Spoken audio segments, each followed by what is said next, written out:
प्रधानमंत्री के धन्यवाद प्रस्ताव में शामिल न होने के विवाद पर ये रहा एक क्विक ब्रीफ। सोचिए जरा, 2004 के बाद ये पहली बार हुआ कि प्रधानमंत्री संसद के एक बेहद जरूरी सत्र धन्यवाद प्रस्ताव से दूर रहे।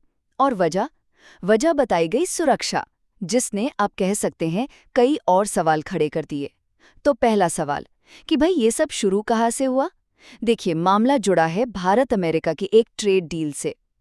विपक्ष ने दो सीधे सीधे सवाल उठाए। एक, अमेरिका ये क्यों तय कर रहा है कि भारत तेल किससे खरीदेगा? और दूसरा, अमेरिकी डेयरी और खेती के प्रोडक्ट्स पर इंपोर्ट ड्यूटी 0 क्यों है, जबकि हमारे एक्सपोर्ट पर 18% टैक्स लगेगा?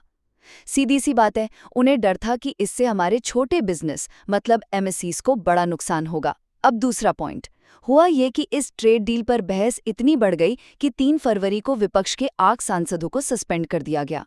और फिर अगले ही दिन 4 फरवरी को जब प्रधानमंत्री को धन्यवाद प्रस्ताव पर बोलना था, वो आए ही नहीं। कारण बताया गया सुरक्षा। अब आप ही सोचिए, संसद के अंदर सुरक्षा का कारण, ये थोड़ा अजीब तो लगता है ना? और आखिर में ये समझना बहुत जरूरी है कि ये धन्यवाद प्रस्ताव कोई मामूली बात नहीं है। ये आप समझिए प्रधानमंत्री के लिए साल का सबसे बड़ा मौका होता है, अपनी सरकार की अचीवमेंट्स बताने का, विपक्ष के सवालों का जवाब देने का और देश के लिए अपना विजन रखने का।